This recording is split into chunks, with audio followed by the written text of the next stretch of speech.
أعوذ بالله من الشيطان الرجيم. بسم الله الرحمن الرحيم.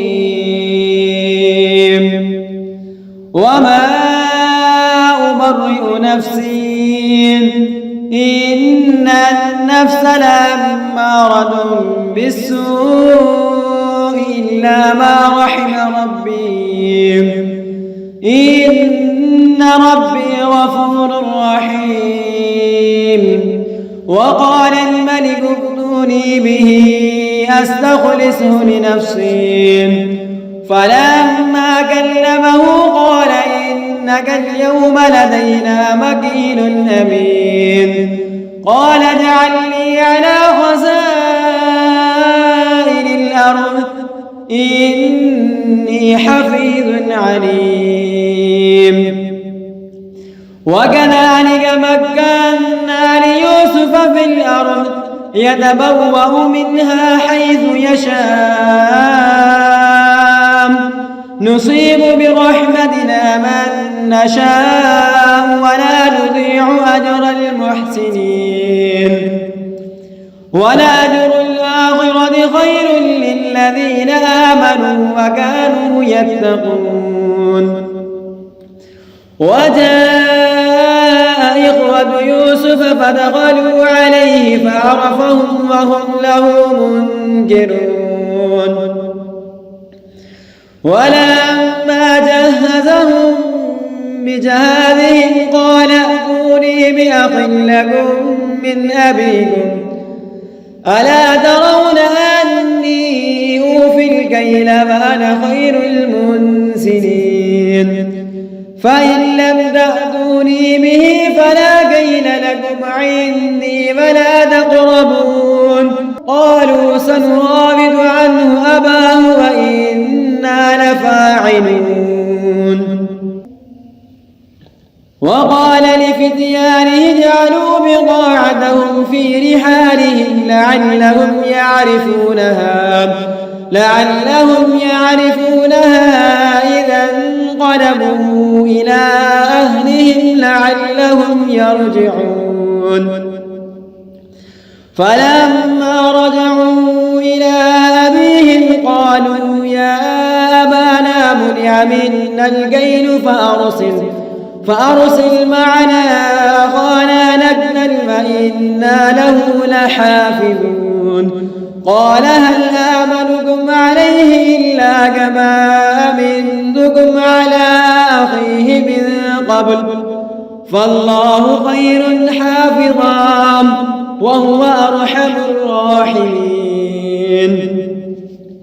ولما فتحوا متاعهم وجدوا بضاعتهم ردت إليهم قالوا يا أبانا ما نبغي هذه بضاعتنا ردت إلينا ونمير أهلنا ونحفظ أخانا ونزداد كيل بعير ذلك كيل يسير. قال لن أرسله معكم حتى تؤتون موثقا من الله لتأتونني به إلا أن يحاط بكم. فلما آتوه موثقهم قال الله على ما نقول وكيل. وقال يا بني لا تدخلوا من باب واحد وادخلوا من أبواب متفرقة وما أغني عنكم من الله من شيء إن الحكم إلا لله عليه توكلت وعليه فليتوكل المتوكلون. ولما دخلوا من حيث أمرهم أبوهم ما كان يغني عنهم من الله من شيء إلا حاجة في نفس يعقوب قضاها وإنه لذو علم لما علمناه ولكن أكثر الناس لا يعلمون. ولما دخلوا على يوسف آوى إليه أخاه قال إني أنا أخوك فلا تبتئس بما كانوا يعملون. فلما جهزهم بجهازهم جعل السقاية في رحل أخيه ثم أذن مؤذن أيتها العير إنكم لسارقون. قالوا وأقبلوا عليهم ماذا تفقدون؟ قالوا نفقد سواع الملك ولمن جاء به حمل بعير وأنا به زعيم. قالوا تالله لقد علمتم ما جئنا لنفسد في الأرض وما كنا سارقين. قالوا فما جزاؤه إن كنتم كاذبين. قالوا جزاؤه من وجد في رحله فهو جزاؤه كذلك نجزي الظالمين. فبدأ بأوعيتهم قبل وعاء أخيه ثم استخرجها من وعاء أخيه كذلك كدنا ليوسف ما كان ليأخذ أخاه في دين الملك إلا أن يشاء الله نرفع درجات من نشاء وفوق كل ذي علم عليم. قالوا إن يسرق فقد سرق أخ له من قبل فأسرها يوسف في نفسه فلم يبدها لهم قال أنتم شر مكانا والله أعلم بما تصفون. قالوا يا أيها العزيز إن له أبا شيخا كبيرا فخذ أحدنا مكانه إنا نراك من المحسنين. قال معاذ الله أن نأخذ إلا من وجدنا متاعنا عنده إنا إذا لظالمون. فلما استيئسوا منه خلصوا نجيا. قال كبيرهم ألم تعلموا أن أباكم قد أخذ عليكم موثقا من الله ومن قبل ما فرطتم في يوسف فلن أبرح الأرض حتى يأذن لي أبي أو يحكم الله لي وهو خير الحاكمين. ارجعوا إلى أبيكم فقولوا يا أبانا إن ابنك سرق وما شهدنا إلا بما علمنا وما كنا للغيب حافظين.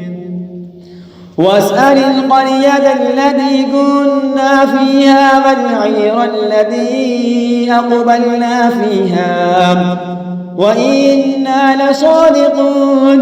قال بل سولت لكم أنفسكم أمرا فصبر جميل عسى الله أن يأتيني بهم جميعا إنه هو العليم الحكيم. وتولى عنهم وقال يا أسفا على يوسف وابيضت عيناه من الحزن فهو كظيم. قالوا تالله تفتأ تذكر يوسف حتى تكون حرضا أو تكون من الهالكين.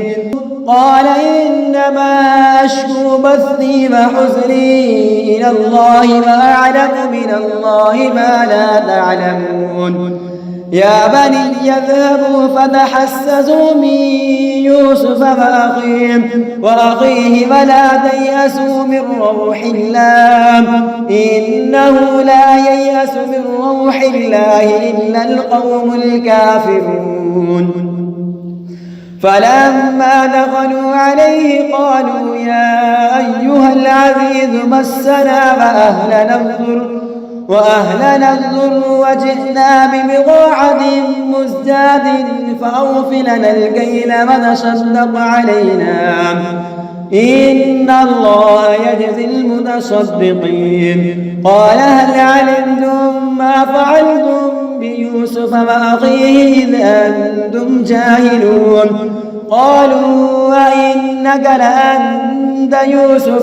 قال أنا يوسف وهذا أخي قد من الله علينا إنه من يتق ويصبر فإن الله لا يضيع أجر المحسنين. قالوا تالله لقد آثرك الله علينا وإن كنا لخاطئين. قال لا تثريب عليكم اليوم يغفر الله لكم وهو أرحم الراحمين. اذهبوا بقميصي هذا فألقوه على وجه أبي يأت بصيرا وأتوني بأهلكم أجمعين. ولما فصلت العير قال أبوهم إني لأجد ريح يوسف لولا أن تفندون. قالوا تالله إنك لفي ضلالك القديم. فلما أن جاء البشير ألقاه على وجهه فارتد بصيرا قال ألم أقل لكم إني أعلم من الله ما لا تعلمون؟ قالوا يا أبانا استغفر لنا ذنوبنا إنا كنا خاطئين. قال سوف أستغفر لكم ربي إنه هو الغفور الرحيم. فلما دخلوا على يوسف آوى إليه أبويه وقال ادخلوا مصر إن شاء الله آمنين. ورفع أبويه على العرش فخروا له سجدا وقال يا أبت هذا تأويل رؤياي من قبل قد جعلها ربي حقا وقد أحسن بي إذ أخرجني من السجن وجاء بكم من البدو من بعد أن نزغ الشيطان بيني وبين إخوتي إن ربي لطيف لما يشاء إنه هو العليم الحكيم. رب قد آتيتني من الملك وعلمتني من تأويل الأحاديث فاطر السماوات والأرض أنت وليي في الدنيا والآخرة توفني مسلما وألحقني بالصالحين. ذلك من أنباء الغيب نوحيه إليك وما كنت لديهم إذ أجمعوا أمرهم وهم يمكرون. وما أكثر الناس ولو حرصت بمؤمنين وما تسألهم عليه من أجر إن هو إلا ذكر للعالمين. وكأي من آية في السماوات والأرض يمرون عليها وهم عنها معرضون. وما يؤمن أكثرهم بالله إلا وهم مشركون. أفأمنوا أن تأتيهم غاشية من عذاب الله أو تأتيهم الساعة بغتة وهم لا يشعرون. قل هذه سبيلي أدعو إلى الله على بصيرة أنا ومن اتبعني وسبحان الله وما أنا من المشركين. وما أرسلنا من قبلك إلا رجالا نوحي إليهم من أهل القرى أفلم يسيروا في الأرض انظروا كيف كان عاقبة الذين من قبلهم ولدار الآخرة خير للذين اتقوا أفلا تعقلون حتى إذا استيأس الرسل وظنوا أنهم قد كذبوا جاءهم نصرنا فنجي من نشاء ولا يرد بأسنا عن القوم المجرمين لقد كان في قصصهم عبرة لأولي الألباب ما كان حديثا يفترى ولكن تصديق الذي بين يديه وتفصيل كل شيء وهدى ورحمة لقوم يؤمنون بسم الله الرحمن الرحيم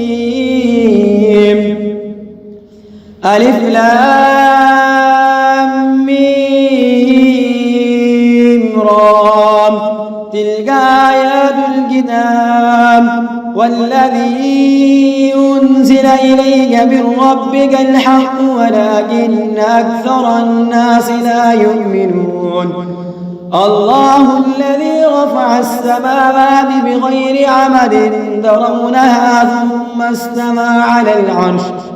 ثم استوى على العرش فسخر الشمس والقمر كل يجري لأجل مسمى يدبر الأمر يفصل الآيات لعلكم بلقاء ربكم توقنون وهو الذي مد الأرض وجعل فيها رواسي وأنهارا ومن كل الثمرات جعل فيها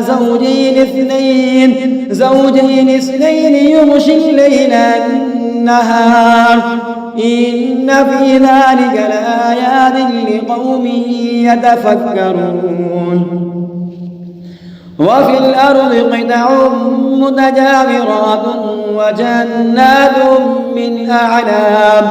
من أعناب وزرع ونخيل صنوان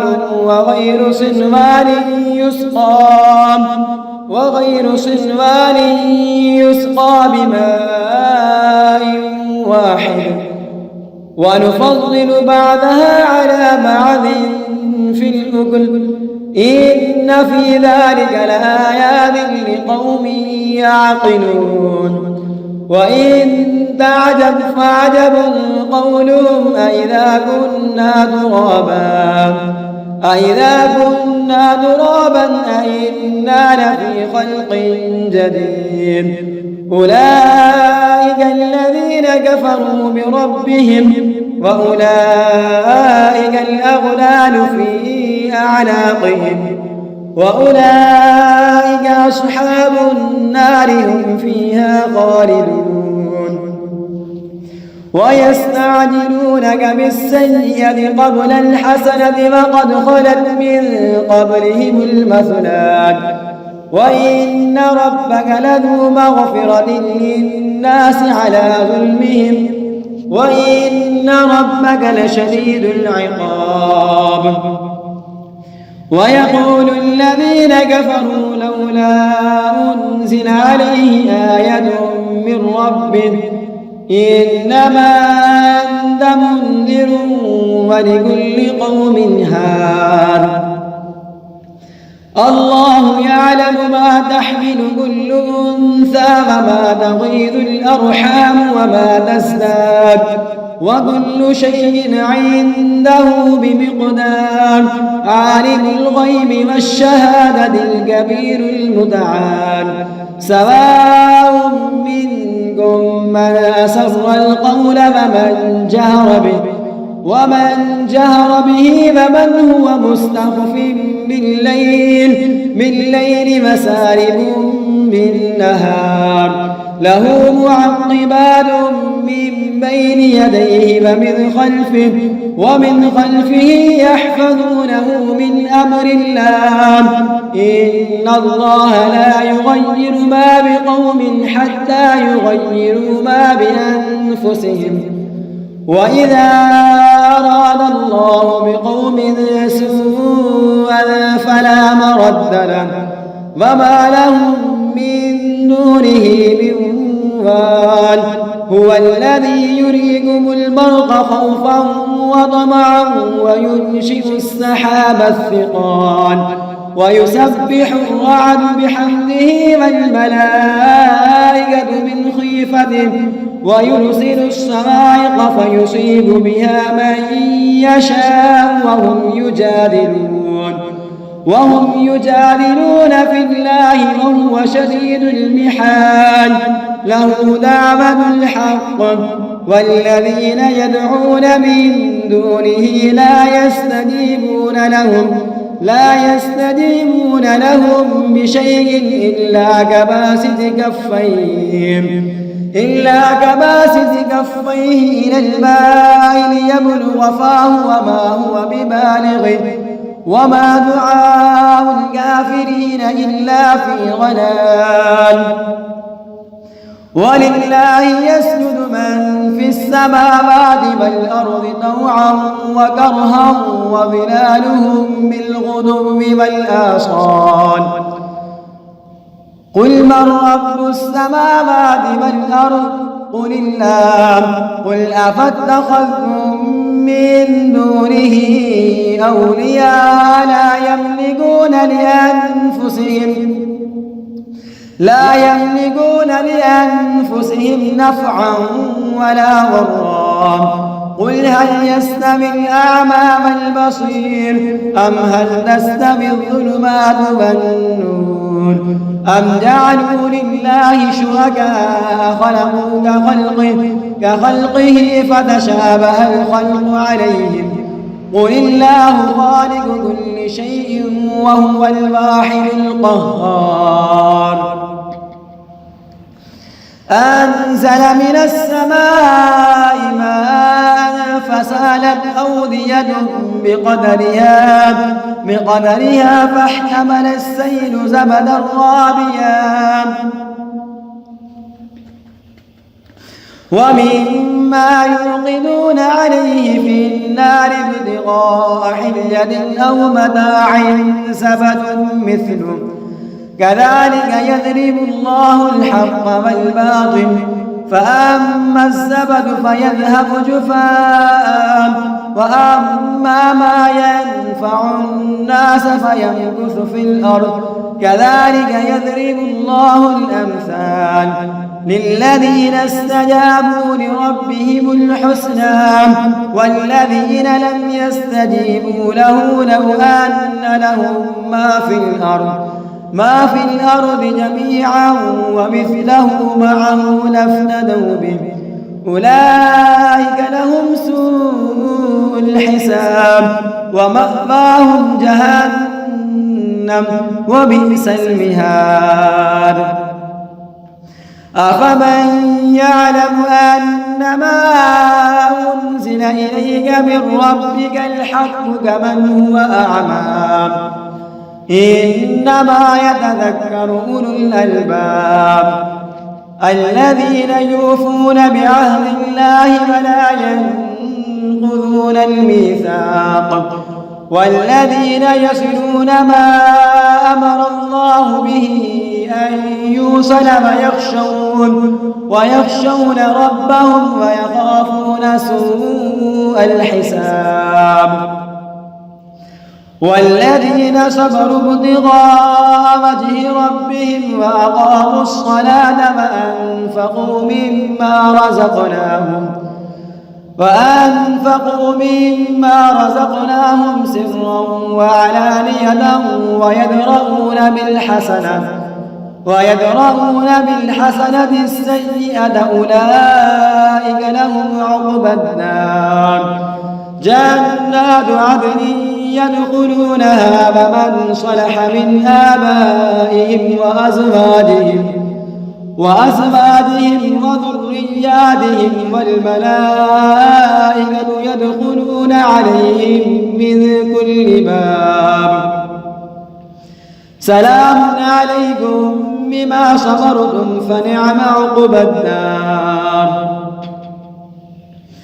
والذين ينقضون عهد الله من بعد ميثاقه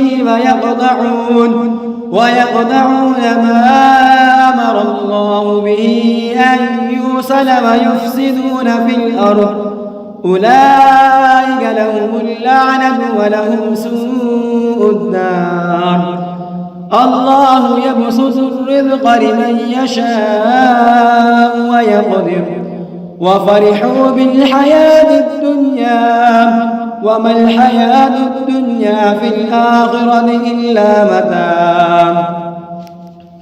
ويقول الذين كفروا لولا أنزل عليه آية من ربه قل إن الله يضل من يشاء ويهدي إليه من أناب.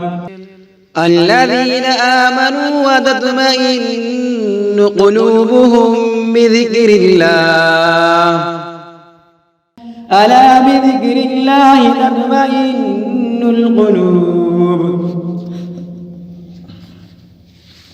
الذين آمنوا وعملوا الصالحات طوبى لهم وحسن مآب. كذلك أرسلناك في أمة قد خلت من قبلها أمم لتتلو عليهم الذي أوحينا إليك وهم يكفرون بالرحمن قل هو ربي لا إله إلا هو عليه توكلت وإليه متاب. ولو أن قرآنا سيرت به الجبال أو قطعت به الأرض أو كلم به الموتى بل لله الأمر جميعا. أفلم ييأس الذين آمنوا أن لو يشاء الله لهدى الناس جميعا. ولا يزال الذين كفروا تصيبهم بما صنعوا قارعة أو تحل قريبا من دارهم حتى يأتي وعد الله إن الله لا يخلف الميعاد. ولقد استهزئ برسل من قبلك فأمليت للذين كفروا ثم أخذتهم فكيف كان عقاب. أفمن هو قائم على كل نفس بما كسبت وجعلوا لله شركاء قل سموهم أم تنبئونه بما لا يعلم في الأرض أم بظاهر من القول بل زين للذين كفروا مكرهم وصدوا عن السبيل ومن يضلل الله فما له من هاد. لهم عذاب في الحياة الدنيا ولعذاب الآخرة أشق وما لهم من الله من واق.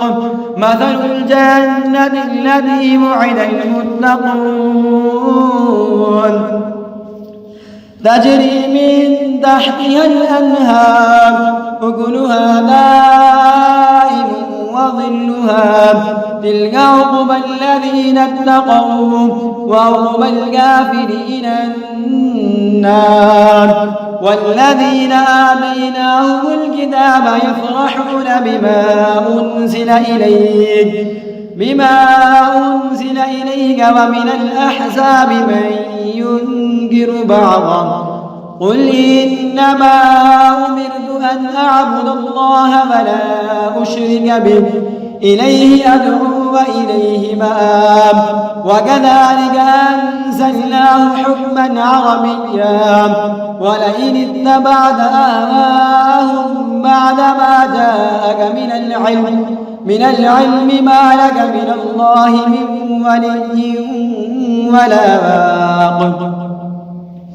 ولقد أرسلنا رسلا من قبلك وجعلنا لهم أزواجا وذرية وما كان لرسول أن يأتي بآية إلا بإذن الله لكل أجل كتاب يمحو الله ما يشاء ويثبت وعنده أم الكتاب. وإما نرينك بعض الذي نعدهم أو نتوفينك فإنما عليك البلاغ وعلينا الحساب.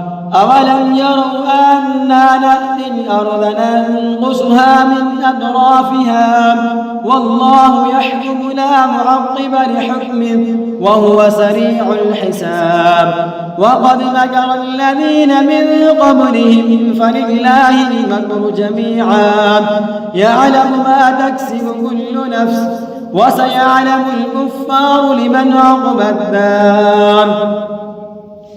ويقول الذين كفروا لست مرسلا قل كفى بالله شهيدا بيني وبينكم ومن عنده علم الكتاب. بسم الله الرحمن الرحيم. ألف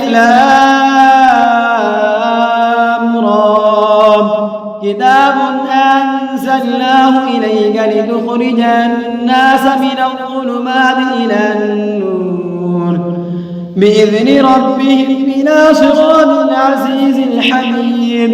الله الذي له ما في السماوات وما في الأرض وويل للكافرين من عذاب شديد.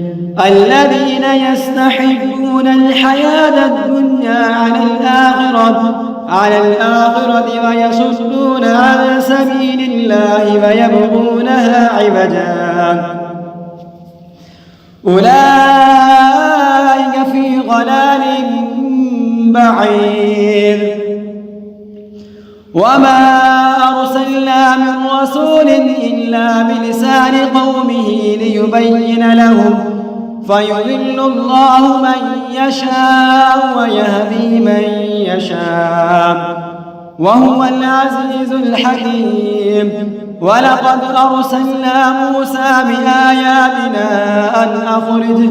أن أخرج قومك من الظلمات إلى النور وذكرهم بأيام الله إن في ذلك لآيات لكل صبار شكور. وإذ قال موسى لقومه اذكروا نعمة الله عليكم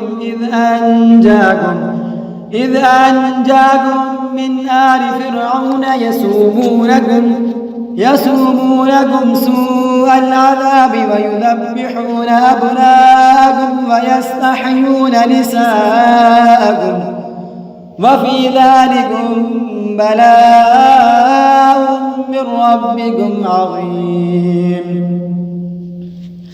وإذ تأذن ربكم لئن شكرتم لأزيدنكم ولئن كفرتم إن عذابي لشديد. وقال موسى إن تكفروا أنتم ومن في الأرض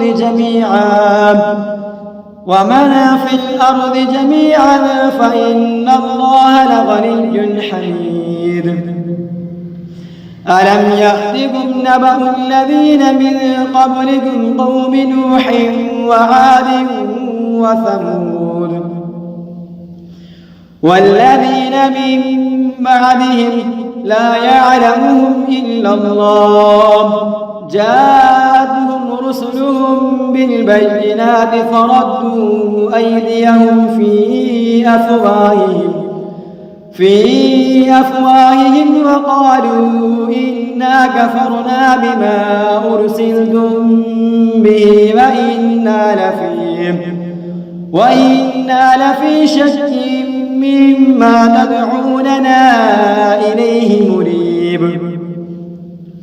قالت رسلهم أفي الله شك فاطر السماوات والأرض يدعوكم ليغفر لكم من ذنوبكم ويؤخركم إلى أجل مسمى قالوا إن أنتم إلا بشر مثلنا تريدون أن تصدونا عما كان يعبد آباؤنا فأتونا بسلطان مبين. قالت لهم رسلهم إن نحن إلا بشر مثلكم ولكن الله يمن على من يشاء من عباده وما كان لنا أن نأتيكم بسلطان إلا بإذن الله وعلى الله فليتوكل المؤمنون. وما لنا ألا نتوكل على الله وقد هدانا سبلنا ولنصبرن على ما آذيتمونا وعلى الله فليتوكل المتوكلون. وقال الذين كفروا لرسلهم لنخرجنكم من أرضنا أو لتعودن في ملتنا فأوحى إليهم ربهم لنهلكن الظالمين ولنسكننكم الأرض من بعدهم ذلك لمن خاف مقامي وخاف وعيد واستفتحوا وخاف كل جبار عنيد من ورائه جهنم ويسقى من ماء صديد يتجرعه ولا يكاد يسيغه ويأتيه الموت من كل مكان وما هو بميت ومن ورائه عذاب غليظ. مثل الذين كفروا بربهم أعمالهم كرماد اشتدت به الريح في يوم عاصف لا يقدرون مما كسبوا على شيء ذلك هو الضلال البعيد. ألم تر أن الله خلق السماوات والأرض بالحق إن يشأ يذهبكم ويأتي بخلق جديد وما ذلك على الله بعزيز. وبرزوا لله جميعا فقال الضعفاء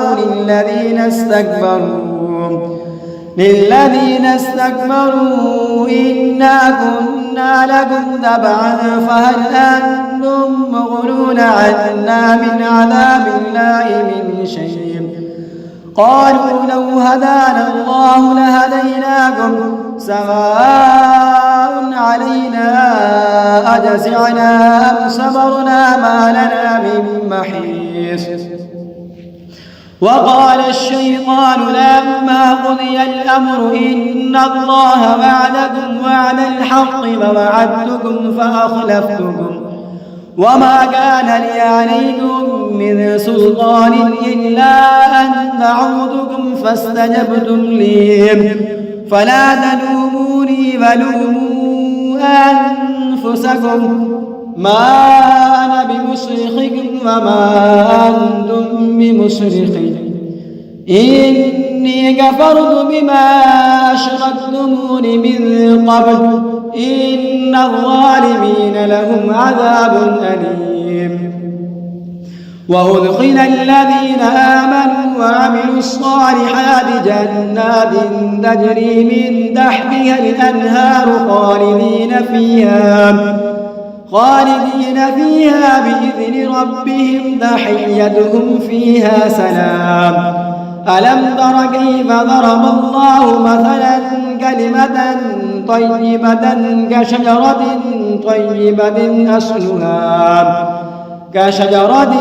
طيبة أصلها ثابت وفرعها في السماء تؤتي أكلها كل حين بإذن ربها ويضرب الله الأمثال للناس لعلهم يتذكرون ومثل كلمة خبيثة كشجرة خبيثة اجتثت من فوق الأرض ما لها من قرار يثبت الله الذين آمنوا بالقول الثابت في الحياة الدنيا وفي الآخرة ويذل الله الظالمين ويفعل الله ما يشاء ألم تر إلى الذين بدلوا نعمة الله كفرا وأحلوا قومهم دار البوار جهنم يصلونها وبئس القرار وجعلوا لله أندادا ليضلوا عن سبيله قل تمتعوا فإن مصيركم إلى النار قل لعبادي الذين آمنوا يقيموا الصلاة وينفقوا مما رزقناهم سرا وعلانية من قبل أن يأتي يوم لا بيع فيه ولا خلال الله الذي خلق السماوات والأرض وأنزل من السماء ماء فأخرج به من الثمرات رزقا لكم وسخر لكم الفلك لتجري في البحر بأمره وسخر لكم الأنهار وسخر لكم الشمس والقمر دائبين وسخر لكم الليل والنهار وآتاكم من كل ما سألتم وإن تعدوا نعمة الله لا تحصوها إن الإنسان لظلوم كفار وإذ قال إبراهيم رب اجعل هذا البلد آمنا واجنبني وبني أن نعبد الأصنام رب إنهن أضللن كثيرا من الناس فمن تبعني فإنه مني ومن عصاني فإنك غفور رحيم ربنا إني أسكنت من ذريتي بباد غير ذي زرع عند بيتك المحرم ربنا ليقيموا الصلاة فاجعل أفئدة من الناس تهوي إليهم وارزقهم من الثمرات لعلهم يشكرون ربنا إنك تعلم ما نخفي وما نعلم وما يخفى على الله من شيء في الأرض ولا في السماء الحمد لله الذي وهب لي على الكبر إسماعيل وإسحاق إن ربي لسميع الدعاء رب اجعلني مقيم الصلاة ومن ذريتي ربنا وتقبل دعاء ربنا اغفر لي ولوالدي وللمؤمنين يوم يقوم الحساب ولا تحسبن الله غافلا عما يعمل الظالمون إنما يؤخرهم ليوم تشخص فيه الأبصار مهطعين مقنعي رؤوسهم لا يرتد إليهم طرفهم وأفئدتهم هواء وأنذر الناس يوم يأتيهم العذاب فيقول الذين ظلموا ربنا أخرنا إلى أجل قريب نجب دعوتك ونتبع الرسل أولم تكونوا أقسمتم من قبل ما لكم من زوال وسكنتم في مساكن الذين ظلموا أنفسهم وتبين لكم كيف فعلنا بهم وضربنا لكم الأمثال وقد مكروا مكرهم وعند الله مكرهم وإذ كان مكرهم لتزول منه الجبال فلا تحسبن الله مخلف وعده رسله إن الله عزيز ذو انتقام يوم تبدل الأرض غير الأرض والسماوات وبرزوا لله الواحد القهار وترى المجرمين يومئذ مقرنين في الأسفاد سرابيلهم من قطران وتغشى وجوههم النار ليجزي الله كل نفس ما كسبت إن الله سريع الحساب هذا بلاغ للناس ولينذروا به وليعلموا أنما هو إله واحد وليذكر أولو الألباب